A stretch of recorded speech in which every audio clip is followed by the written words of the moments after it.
लीजिए सुनिए देवकीनंदन खत्री के लिखे उपन्यास चंद्रकांता के तीसरे भाग का 15वां बयान मेरी यानी समीर गोस्वामी की आवाज में। चुनार के पास दो पहाड़ियों के बीच एक नाले के किनारे शाम के वक्त पंडित बद्रीनाथ, रामनारायण, पन्नालाल, नाजिम और अहमद बैठे आपस में बातें कर रहे हैं।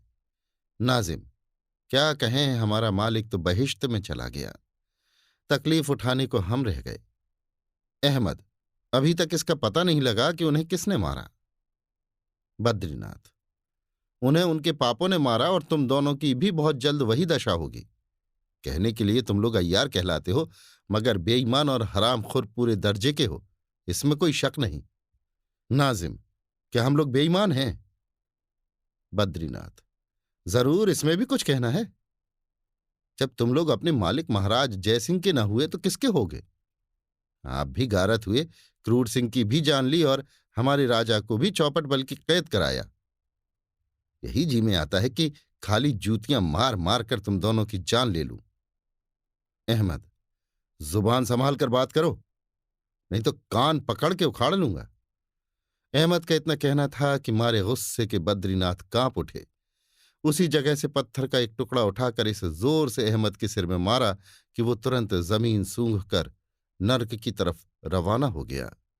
उसकी ये कैफियत देख नाजिम भागा, मगर बद्रीनाथ तो पहले ही से उन दोनों की जान का प्यासा हो रहा था, कब जाने देता। बड़ा सा पत्थर छागे में रख कर मारा, जिसकी चोट से वो भी जमीन पर गिर पड़ा और पन्नालाल वगैरह ने पहुंचकर मारे लातों की भुरता करके उसे भी अहमद के साथ क्रूर की ताबेदारी को रवाना कर दिया। इन दोनों के मरने के बाद फिर चारों अय्यार उसी जगह आ बैठे और आपस में बातें करने लगे। पन्नालाल: अब हमारी दरबार की झंझट दूर हुई। बद्रीनाथ: महाराज को जरा भी रंज न होगा। पन्नालाल: अब किसी तरह गद्दी बचाने की फिक्र करनी चाहिए। महाराज जयसिंह ने बेतरह आ घेरा है और बिना महाराज की फौज मैदान में निकलकर लड़ नहीं सकती। चुन्नीलाल: आखिर किले में भी रहकर कब तक लड़ेंगे? हम लोगों के पास सिर्फ 2 महीने के लायक गल्ला किले के अंदर है, इसके बाद क्या करेंगे? रामनारायण: ये भी मौका न मिला कि कुछ गल्ला बटोर के रख लेते।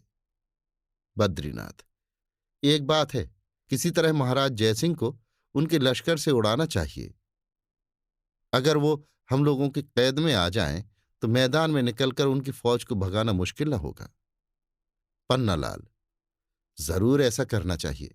जिसका नमक खाया उसके लिए जान देना हम लोगों का धर्म है। रामनारायण: हमारे राजा ने भी तो बेईमानी पर कमर बांधी है। बेचारे कुंवर बीरेंद्र सिंह का क्या दोष है? चुन्नीलाल: चाहे जो हो, मगर हम लोगों को मालिक का साथ देना जरूरी है। बद्रीनाथ: नाजिम और अहमद, ये ही दोनों हमारे राजा पर क्रूर ग्रह थे, सो निकल गए। अब की दफे जरूर दोनों राजाओं में सुलह कराऊंगा, तब बीरेंद्र सिंह की ताबेदारी नसीब होगी। वाह, क्या जवां मर्द और होनहार कुमार है। पन्नालाल: अब रात भी बहुत हो गई, चलो कोई अय्यारी करके महाराज जयसिंह को गिरफ्तार करें और गुप्त राह से किले में ले जाकर कैद करें। बद्रीनाथ: हमने एक अय्यारी सोची है, वही ठीक होगी। पन्नालाल: वो क्या? बद्रीनाथ: हम लोग चल के पहले उनके रसोइये को फांसें। मैं उसकी शक्ल बनाकर रसोई बनाऊं और तुम लोग रसोई घर के खिदमतगारों को फांस कर उनकी शक्ल बना हमारे साथ काम करो। मैं खाने की चीजों में बेहोशी की दवा मिलाकर महाराज को और बाद में उन लोगों को भी खिलाऊंगा जो उनके पहरे पर होंगे। बस, फिर हो गया काम। पन्नालाल: अच्छी बात है, तुम रसोइया बनो, क्योंकि ब्राह्मण होगे। तुम्हारे हाथ का महाराज जयसिंह खाएंगे तो उनका धर्म भी न जाएगा। इसका भी ख्याल जरूर होना चाहिए, मगर एक बात का ध्यान रहे कि चीजों में तेज बेहोशी की दवा न पड़ने पाए। बद्रीनाथ: नहीं नहीं, क्या मैं ऐसा बेवकूफ हूं? क्या मुझे नहीं मालूम कि राजे लोग पहले दूसरों को खिलाकर देख लेते हैं? ऐसी नरम दवा डालूंगा कि खाने के 2 घंटे बाद तक बिल्कुल न मालूम पड़े कि हमने बेहोशी की दवा मिली हुई चीजें खाई हैं। रामनारायण: बस, ये राय पक्की हो गई। अब यहां से उठो।